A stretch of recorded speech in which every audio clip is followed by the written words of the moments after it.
So this is again the same, the KPMG or the PwC, from moving from data scorekeeper to commentator to coach. So this is again a similar example where in the beginning most of us are doing the scorekeeping job, which is an accountant. Then we slowly move to analyst level where we do a lot of commentaries, which is probably the entry level FP&A analyst, senior analyst role. But as you move senior, as you go to manager, as you go to director and VP, you need to evolve your role from the commentator to a business partner. Cool. So why relationships are important at work? And you've already touched upon this a little bit, so I'll cover this quickly. Businesses are run by people and not really by machines and systems. Systems and processes are one aspect of it, but there'll always be relationships that will help you run the business in a much more efficient way. So finance is not a function of isolation. We have covered that many times, that you will always end up interacting with other cross-functional teams. It could be sales, HR, business development, plant finance, consultants, vendors, and you will have to always make sure that you have stronger relationship with these people. Handle workplace conflicts better. And one classic example is that the business team comes up with a requirement where,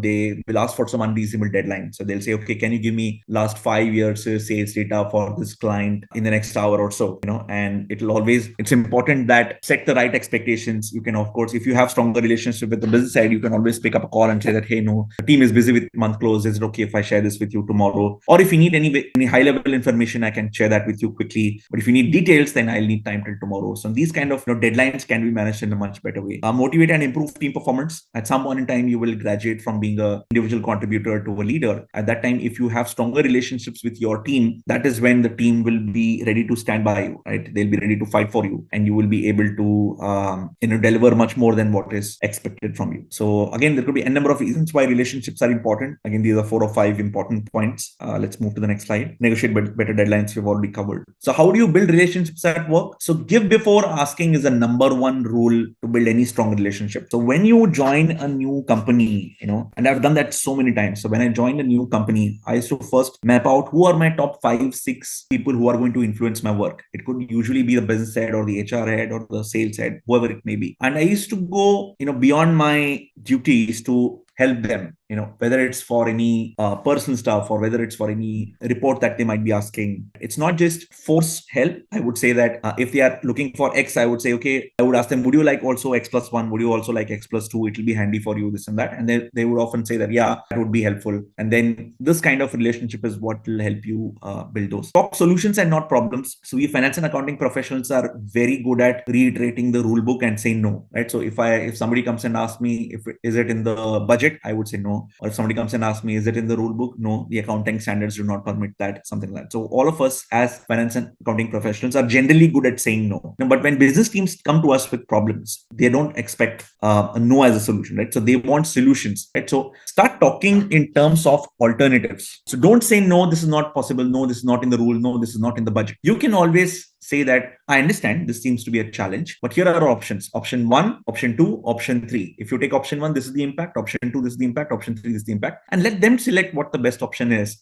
based on the pros and cons that they can evaluate, right? So start always talking in terms of solutions. Many times it has happened that, people have come with me for budget requests and said, okay, I know my travel budget is $5,000 for the month, but I really need to travel for this critical meeting, which will help me secure a client renewal or something like that. So can I use my next month's budget in this month? And I've approved that, told him that next month you will have to reduce your travel or optimize your travel to meet that number. And these kind of adjustments will have to be done. And these can be only done when you have stronger relationships with people. Try to look at the process flaw and avoid blame game. When you graduate to becoming leaders, you will always come across people who will do mistakes, right? It could be your team members, it could be external team members, it could be sales staff, it could be anybody.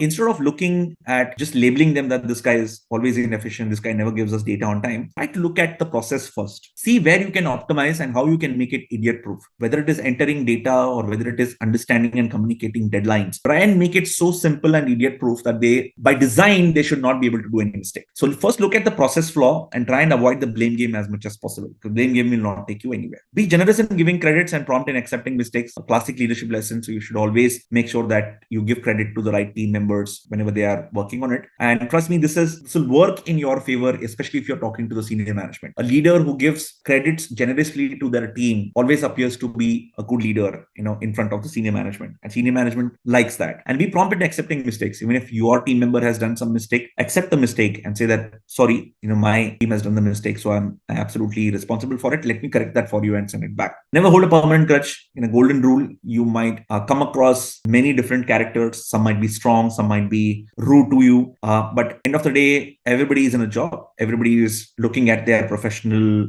responsibilities. And some of them might be stressed. Some of them might be in a different personal frame of mind, which we don't know. So never hold a permanent grudge. Just keep it to the work. What happened is happened. So if you had a tough day today, if you had a fight with that person, don't take it to the next day, right? So it's okay, and then move forward. That's how you will be able to survive and build stronger relationships rather than rather than permanent grudge killing you from inside. So again, some tips about what can you do to build stronger relationships. One-to-one meeting with key stakeholders, that's your sales, marketing, supply chain, HR. Celebrate good mistakes. There could be mistakes which might be helpful for you to learn something and not commit that mistake again. So you should always make sure that you acknowledge them and correct them going forward. Encourage risk taking.